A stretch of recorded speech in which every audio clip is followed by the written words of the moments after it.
Considerando el tema que nos tiene a nosotros en esta semana congregados en este estudio, que es poder hablar un poco sobre la carta de los Efesios de forma general, hoy vamos a ir al capítulo número 3 de la carta a los Efesios. Y gracias a Dios que también tenemos a nuestro pastor Dani Perla acá, porque vamos a aprender algunas cositas más, aparte de lo que usted pueda leer en el texto propiamente de la lección de escuela sabática. Vamos a orar y vamos a pedir a Dios su dirección.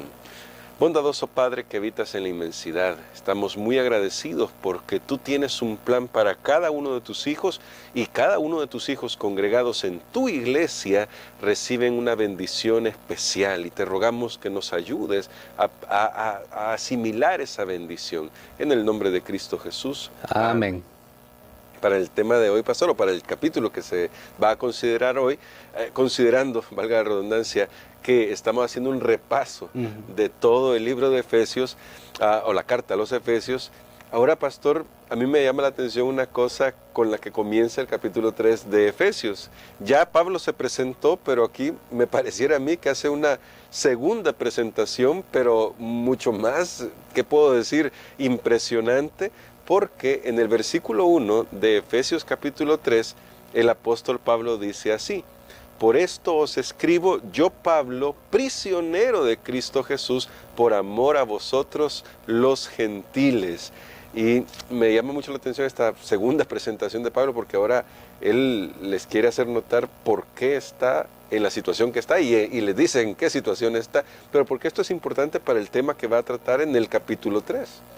Muy bien, creo que estamos en esta semana realmente disfrutando este repaso, porque esto nos muestra que la Biblia es un libro que no puede ser agotado. Okay. Y aunque ya habíamos estudiado incluso bien detenidamente, ahora estamos como en una visión panorámica, una vista más general para poder atar cabos y saber cuál es el tema en sí de los Efesios. Yo quiero recordar acá que el gran interés del apóstol Pablo al escribir esta carta era mostrar lo maravilloso que Dios ha hecho al crear la iglesia. Amén. Y eso ha sido posible a través del plan de salvación. Ahora, en el capítulo 3, él se presenta como prisionero. Él se presenta como prisionero y noten ustedes, lo dice claramente, prisionero de Cristo Jesús por vosotros los gentiles. Entonces aquí va a explicar el apóstol Pablo por qué el ministerio a los gentiles era la causa de su prisión. Sin embargo, él, aunque les dice esto, les hace notar que no deben afligirse por ello, no deben sentirse culpables. Y aquí podemos extraer lecciones muy prácticas, porque tal vez a veces una persona que ha hecho un bien a otra persona y le pasó algo por querer hacer algo bueno, de repente le dice, mire, por ayudarle, por hacerle aquí, me pasó esto, pero se lo hace en un sentido de reclamo o de queja. Sin embargo, Pablo no hace eso, sino que más bien, en vez de sentirse culpables, ellos debían saber que sus tribulaciones le había traído a él mucha bendición, y por eso les dice que no debían desmayar, lo cual lo menciona en el versículo 13. Tal vez lo vamos a leer para poder completar el pensamiento. Que dice aquí: por tanto pido que no desmayéis a causa de mis tribulaciones por vosotros, que son vuestra gloria. Entonces él les dice, hermanos, miren, yo estoy, y ya vamos a comprender qué importancia tiene eso que Pablo les dice, yo estoy preso. Bueno, en realidad no quiero esperar hasta llegar a ese punto, pero claro, sabe que lo que Pablo les dice es, hermanos, noten ustedes, recuerden el problema que había entre los judíos y los gentiles, era un problema serio, sí, que ahora tenemos que contextualizarlo y aplicarlo a la vida nuestra. Y entonces Pablo les dice, hermano, yo por este ministerio que Dios me dio, estoy preso por causa de ustedes. Entonces, ¿cómo que les está diciendo? ¿Y por qué ustedes no pueden dejar sus diferencias a un lado?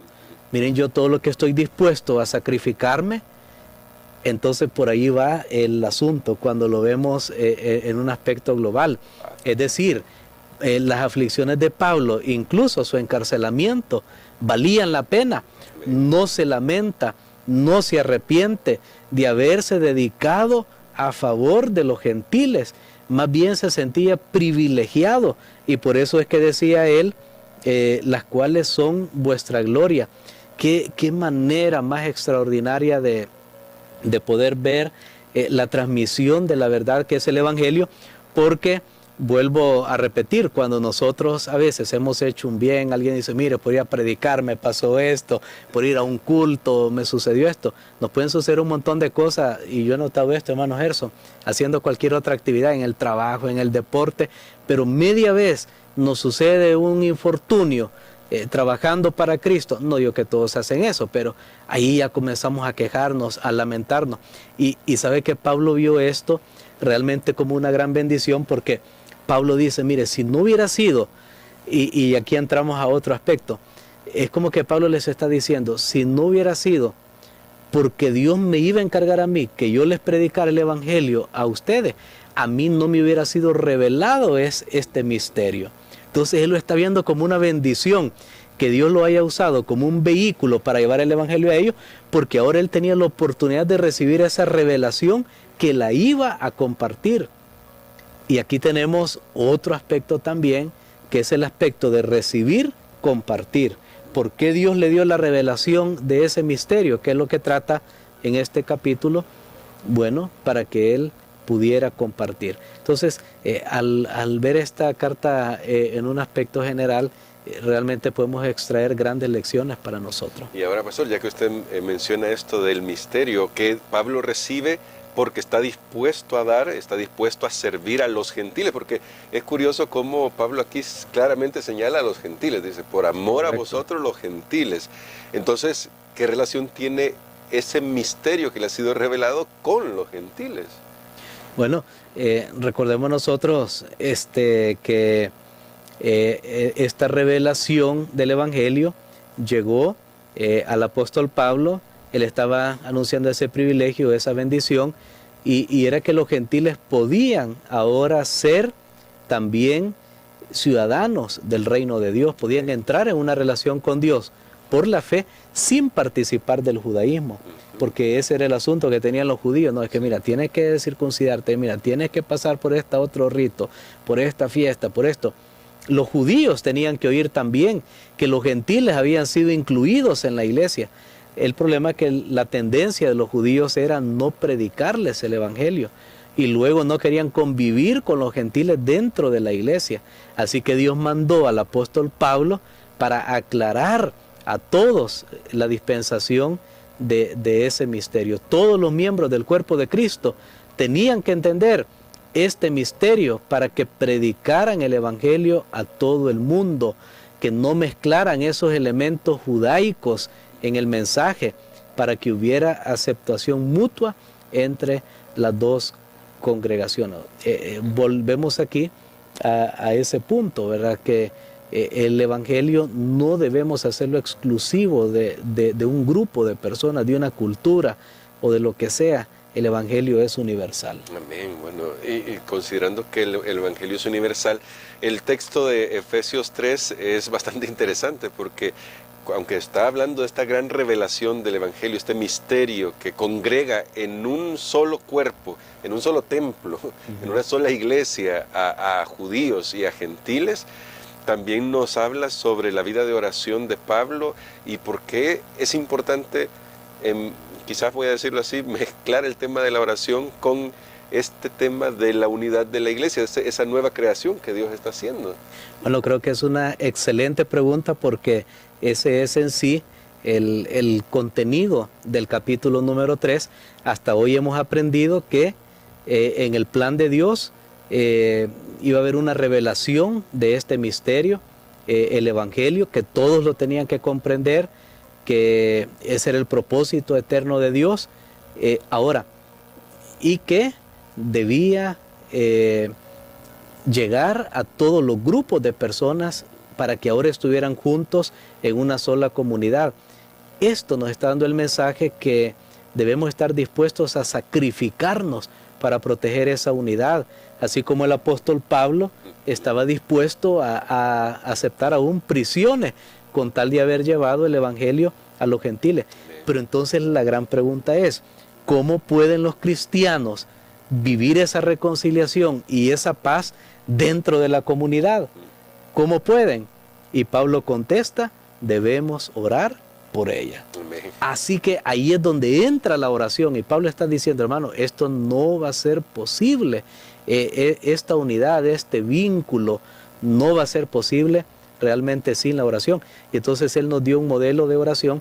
De hecho, es la segunda oración en la carta, porque la primera la encontramos en el capítulo 1, solo que la primera oración tenía que ver con temas teológicos, con temas, tenía que ver con la enseñanza, pero en esta segunda oración, claro, también el apóstol Pablo habla para que los cristianos entiendan lo que Dios está haciendo por ellos. Y yo creo que recordamos que decía, por esta causa doblo mis rodillas. Habíamos hecho comentarios ya porque de rodillas, los judíos normalmente oraban de pie, pero orar de rodillas era realmente ya un acto de sumisión, porque una persona de rodillas está en desventaja ante otra persona. Por ejemplo, un luchador está de rodillas, está en desventaja, tiene que estar de pie, tiene que estar a la defensiva, pero de rodillas no.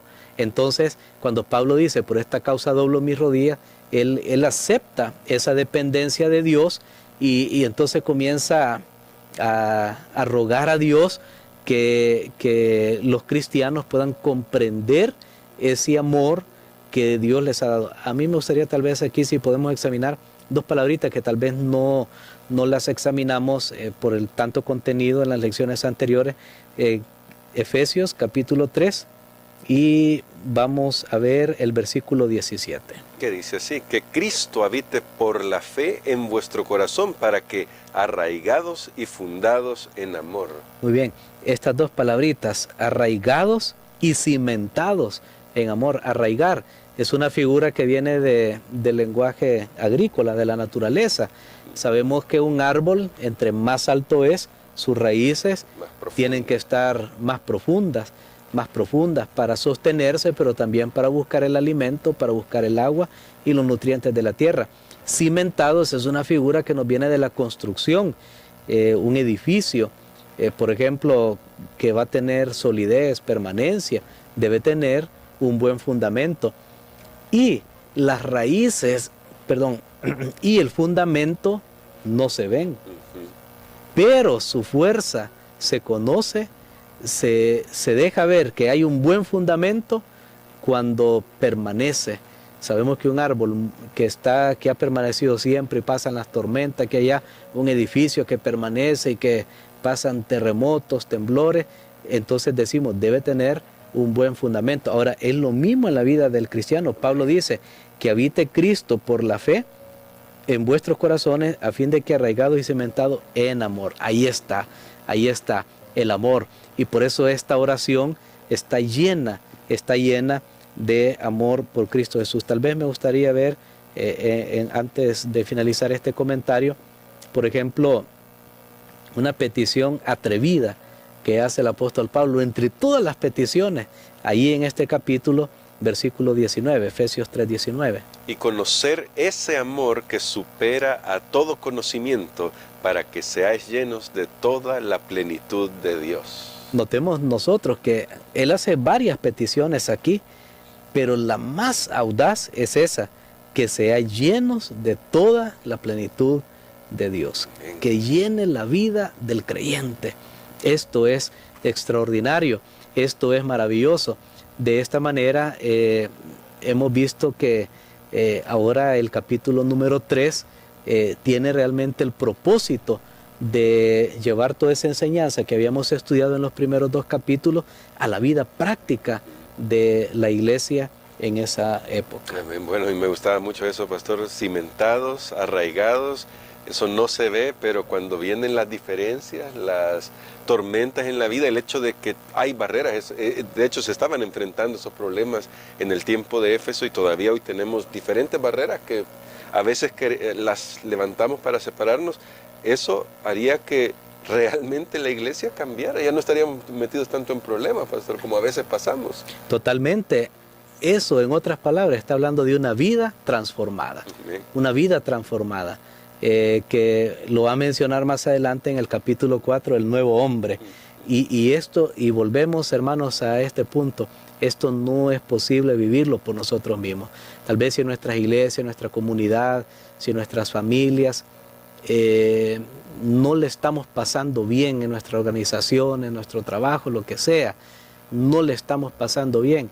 Creo que haríamos bien en repasar esto. Al principio yo miraba, bueno, ¿por qué volver a repasar lo que hemos estudiado? Pero ahora comprendo que el Espíritu de Dios está diciendo, no solo estudien, no solo tengan esto en teoría, llévenlo por favor a la práctica, llévenlo a la práctica. No es posible estudiar 3 meses y más tal vez este contenido sin ponerlo en realidad en nuestro corazón y permitir que Dios cree un nuevo hombre en justicia y santidad, como dirá más adelante. Y queremos, pastor, que ore por nosotros por eso, para que cualquier barrera que tal vez tengamos en nuestro corazón pueda ser derribada por el poder del Evangelio. Amén. Padre, te damos gracias, Señor, porque tú has exhibido tu gloria en la iglesia, porque tu gran propósito es que tu imagen y semejanza se puedan reproducir en nuestras vidas y podamos imitar esa unidad maravillosa que hay en la Trinidad. Gracias, Padre, porque nos das estas lecciones. Ahora queremos nosotros también estar dispuestos, como el apóstol Pablo, aún, Señor, a sacrificarnos para llevar este misterio a otras personas, para que otros también puedan comprender tu gran amor. Permítenos a nosotros ser llenados de tu plenitud. Tal vez no tenemos ni idea de lo que estamos pidiendo cuando decimos eso, pero Señor, humildemente, aquí estamos. Transfórmanos. Lo pedimos en el nombre de Jesús. Amén. Amén.